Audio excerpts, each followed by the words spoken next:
Alright, guys, welcome to Flav Oriana's MMA show. I'm your host, Flav Oriana, brought to you by Four Corner Sports. Alright, guy, UFC 282 is in the books. A lot of controversy, and I'm going to tell you what I really thought about it, alright, and what I thought about the card in itself, alright. Overall, if you want to judge it from a whole, prelims and main card, phenomenal. So prelims, phenomenal. All right. One of my favorite fights are the prelims, and I'm probably not going to talk about it too much. I might just talk about it right now. Jairzinho Rozenstruik versus Chris Daukaus. Man, that lasted about what, 30 seconds, 28 seconds. Jairzinho just went in there and just bolted Chris Daukaus, bolted him. All right. And honestly, because there's not much to talk about, because in the manner that Jairzinho just dominated, I don't think it improves, the status of Jairzinho. Yeah, he stopped a guy who was at one point, I think, on the 3-fight winning streak in the heavyweight division. Me personally, I think Chris Daukaus is a light heavyweight, and I think he needs to move down to 205. I understand cutting weight sucks, but I think he needs to do that just because the level of competition at heavyweight is only going to get worse, and I don't think his chin is capable of handling right hand after right hand after right hand against killers at heavyweight. All right, we saw him get dropped against Curtis Blades. We saw him get dropped against Derek Lewis. We now saw him get dropped against Jairzinho. I just don't think it gets better for Chris Daukaus. All right, that was one of my favorite fights of the night. All right. I'll get to Raul Rosas Jr. in a little bit, but I want to talk about the main event. The main event, man. Oh my! I don't know how you guys score that fight. Going into the fight, I had a bet on Ankalaev. I thought Ankalaev. Actually had a parlay of Paddy the Baddy Pimplin, Magomed Ankalaev. Then I had a bet for the perf card. All right. I had a bet for Robert Whitaker, and I had another bet for Islam Makhachev. All right, but main event, man. First 2 rounds, Blachowicz was killing Ankalaev with these leg kicks, killing him.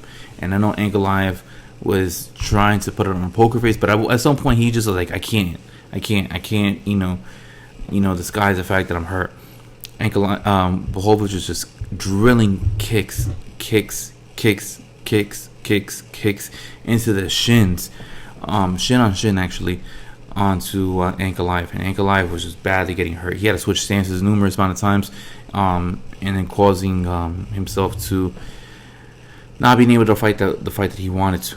Okay, round 3, it was more of a 50-50 type of round. I gave it to Ankalaev, all right, because he was able to utilize that takedown at the very end, and he changed his fighting style where he was becoming more of a pressure fighter as opposed to just standing around and just getting decked in the legs. And pretty much I felt like Blachowicz's legs were made out of like 2x4, because it was looked like a 2x4 just getting drilled into the legs of Ankalaev. All right, I thought Ankalaev did fairly well. He got the better around 3, and the takedown for me kind of solidified it for an Ankalaev round 3. And then rounds 4 and 5, Ankalaev really utilized that wrestling. Once he found out that he was able to take down Blachowicz at the ending of round 3, he knew that he was able to take him down later on. And I gave rounds 3, 4, and 5 to Ankalaev. I gave a 10-8 round to Ankalaev in round 5 because he nearly finished Blachowicz. Mark Goddard would have stepped in, the fight would have been stopped. But I felt like there were moments in that fight, and also because of the fact that he had Blachowicz pinned for pretty much the entirety of the 5th round, I felt that it was justified for a 10-8 round. All right. Now going into the judge's scorecard. All right. One judge ended up having it. 48-46 Ankalaev. Another judge had it 48-47 Jan Blachowicz.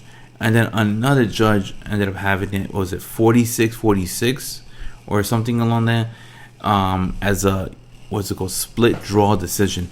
I'm like, what in the world is happening in Vegas? I'm like, judges get it wrong. I don't know what they were watching. And then I'm thinking to myself, I was like, more importantly, we don't have a champion at light heavyweight. And I'm like, geez, it's like these guys, you can't run this back, having these guys fight each other again.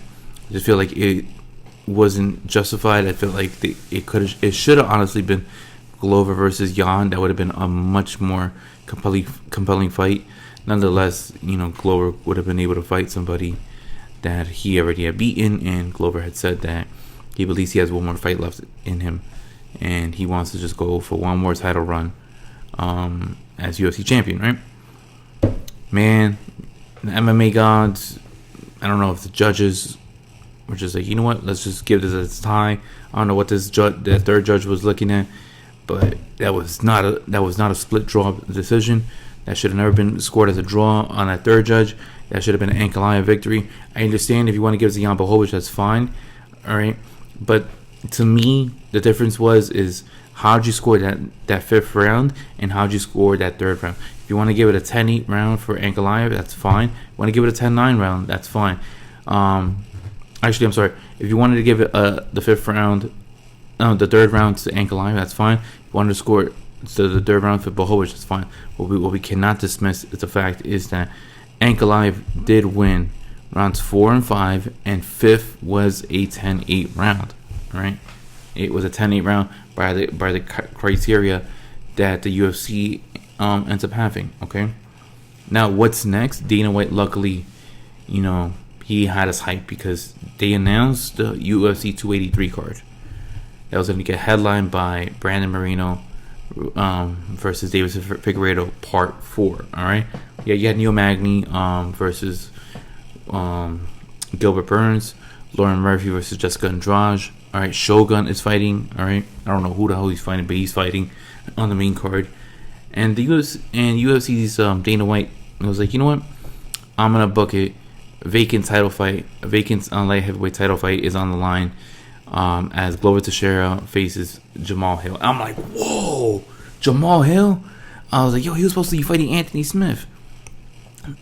They removed Jamal Hill from the Anthony Smith fight. Anthony Smith was finding this out in real time during the UFC post show, and he was surprised too. He was like, what happens with me next? And I felt so bad for Anthony Smith. I actually like Anthony Smith. All right. There could be some type of debate whether you could have Anthony Smith in this title fight shot, but honestly, Glover versus Jamal Hill, I know people are gonna be picking Glover, but listen up, guys. I actually got Jamal Hill winning this fight against Glover Teixeira by knockout, because Jamal Hill hits pretty hard. Jamal Hill put the lights on Johnny Walker in a way that we'd never seen Johnny Walker get put the lights out on him. All right, we seen him finish Jimmy Crute. All right, and then previously we thought that Jimmy Crute was this world beater. All right, and the only person that got in the way was that injury that he had against Anthony Smith. But Jamal Hill, I think he's gonna put the lights out on Glover Teixeira, and I think the weight training, the weight cutting, right? I don't know how much weight Glover had cut, but that could play a factor. Now, the only way that I would pick Glover is that if I know that Jamal Hill has been just slacking and just trying to enjoy himself until it is fight camp. But yeah, Jamal Hill versus Glover Teixeira, phenomenal. Title fight. All right, and really stacks up the card for UFC 283. What's next for Blachowicz and Ankalaev? Honestly, I would love to see Blachowicz fight. Blachowicz fight Anthony Smith. Ankalaev. I would like to see Ankalaev fight Rakic. Yeah, that would make sense when Rakic is able to return. Book Ankalaev versus Rakic June-ish, if that. So, and going into the co-main event, Paddy, the Baddy, Pimblett versus Jared Gordon. Okay, now I don't know. Good matchmaking, I guess.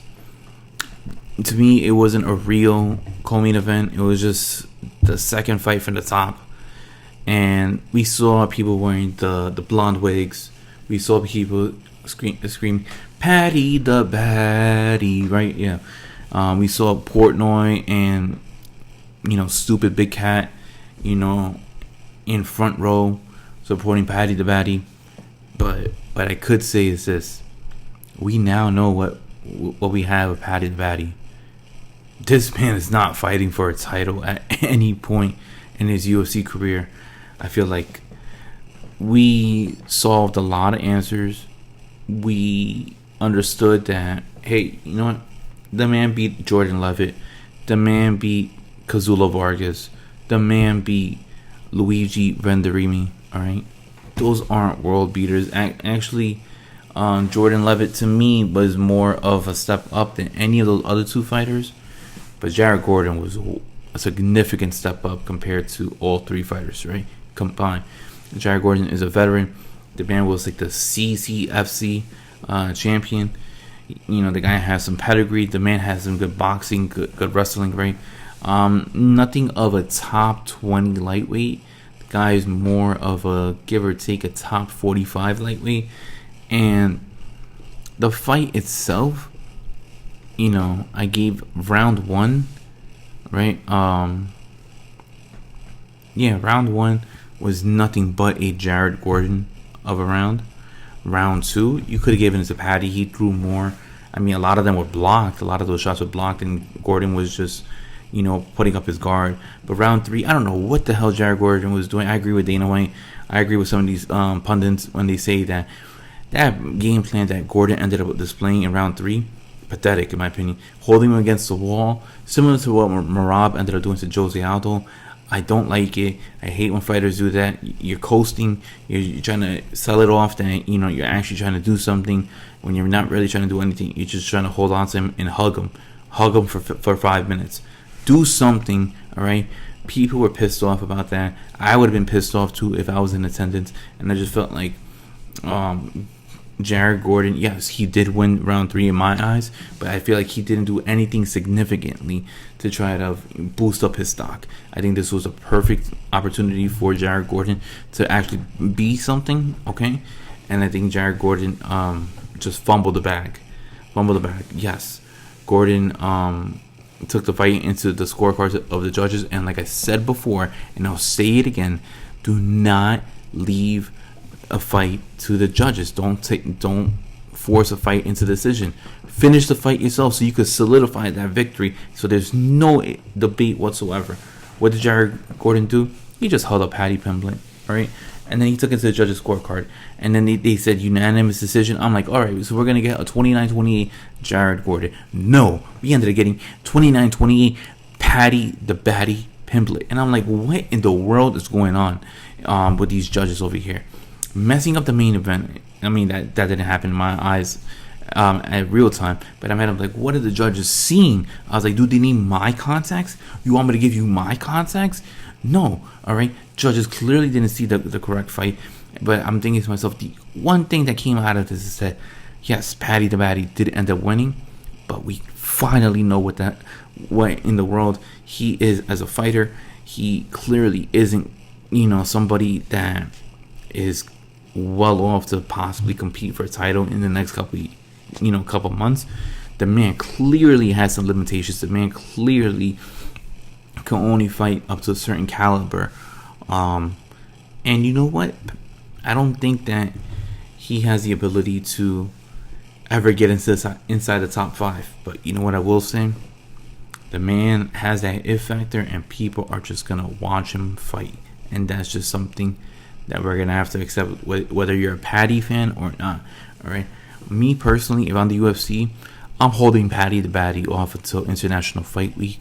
Bring him out to Vegas, all right, and have him fight Conor McGregor. All right. I feel like that should be the fight to make. Conor hasn't gotten a victory since 2020 of January, guys. Of January, we're about to go into 3 years without Conor actually getting a real victory. All right. And he ended up knocking out Donald Cowboy Cerrone. Me personally, I think that Paddy versus Conor makes a lot of sense. It's the English. It's against the Irish. Team England versus Team Ireland. one is the cash cow, the other one is trying to be the cash cow of the UFC. Have these two behemoths face off against one another. I'm pretty sure that easily makes over 1.5 million pay-per-view buys. 1.5 million pay-per-view buys. I truly do believe it. I think just the hype behind Paddy the Baddy, the fact that Barstool is pushing him tremendously, plus the whole world knows who Conor McGregor is. I think that just creates so much revenue for the UFC, and I can see the UFC doing something like that. All right. Main card, yeah, we have Morono versus Ponzinibbio. Like that fight. Great on Ponzinibbio for coming back, because Morono was just beating up Santiago Ponzinibbio, and he came in on 4 days notice. Darren Till versus Dricus du Plessis. Man, we just found, I was on Heck of a Morning on Friday, I believe it was, and I'm like, when is Darren Till going to get a victory? Clearly, he is also in that echelon as for just can't get it done. Darren Till getting finished by Dricus du Plessis. Du Plessis is honestly somebody that I'm really looking forward to as he furthers, goes along in his UFC career. He got a victory of a person with a name. Okay, yes, even though Darren Till, to me personally, should be on a 7-fight losing streak, the man still has a name somehow. Okay, what's next for Darren Till? To be honest, guys, I don't know. I think Darren Till is another fighter that's very limited, and clearly, the UFC, I think, may have just pushed him off to the moon as quick as possible. And it's not like he's going to be able to fight, just tomato cans and stuff like that, just straight out bums, because this man's a former title challenger, and the man has a lot of star power behind him. I think moving on forward, he's just going to get tougher and tougher fights, and I just think that even if you fight somebody of like Joaquin Buckley of the world, Buckley got some power on him, and I think he can fold Darren Till. All right. Then we ended up having Ilia Topuria versus Bryce Mitchell. Man, I had Bryce Mitchell in a parlay, and I thought Bryce Mitchell was going to just take down Topuria and just hold him down and just ground and pound him. It clearly didn't happen, because Topuria is the real deal, guys. That man is just straight out violent. That man puts all his energy into each and every single one of his punches, to the point where he would just fly if he misses, and he's in a spin around. I think that Topuria is the real deal, and I think that this man is a future title, holder. All right, I think he'll be a champion at some point. I think he beats people like Arnold Allen. I believe his toughest test might be like Movsar Evloev. All right, but I believe that he beats your Brian Ortega's, your Josh Emmett, your Calvin Caters, and stuff like that. I just think that Ilia Topuria, he is going to wear the belt at some point. It's just a matter of when. Okay, of when. And then we also had your feature prelims, right? A guy that I was actually looking forward to watching, and that is Raul Rosas Jr. 18-year-old, making his debut in the UFC. The man competed on Dana White's Contender Series as a 17-year-old, gets the victory, fights in this card on a pay-per-view. They originally had somewhere in the regular prelims, not the early prelims, and then I think the night before they just slotted him into the feature prelim, because Dana White knows that more eyeballs will be on Raul Rosas Jr. than anybody else, and the man delivered. The man delivered on the walkout. He ended up coming out to Mariachi's Loco. The man delivered inside the octagon. He shut Jay Perrin up and was able to get him to be submitted, and he landed the post-fight interview with Joe Rogan. Man wanted 50 G's. The man got 50 G's. He said he wanted 50 G's so his mom can drive him back to the PI, which I think is hilarious. And the man is going to get a van for his mom so his mom can drive him to the UFC PI. I love it, guys. I love it. Now, the only thing I'm just very concerned about is this. I just don't want the UFC to push Raul Rosas Jr. As quick as possible as they would want. I want them to kind of slow roll him, go more of the Sugar Sean O'Malley round, just have him fight a whole bunch of people, like your what's this guy's name? The guy that ended up getting punched like maybe like 100 times against what's his name, Sugar Sean O'Malley. Chris Moutinho. Yes, Chris Moutinho. Have him fight against people like Chris Moutinho. Have him fight against, what's it called, JP Bays. I know he's a flyweight, but he fought Montel Jackson as a bantamweight. Have him fight people of that caliber. I don't want to see Raul Rosas Jr. fight your, I don't know, your Miles Johns or your what's this guy's name, Cody Stamans and stuff like that, Brian Kelleher. I think that have him grow, have him on the PI, book him a fight, give or take like around May or June, right after the school season's over, because the kid is still a senior in high school, and have him go up the ladder. Don't just try to push him so he could become the youngest champion in UFC history. I think it's so bad on the UFC. They just try to rush these fighters. They don't try to grow them and make them into superstars.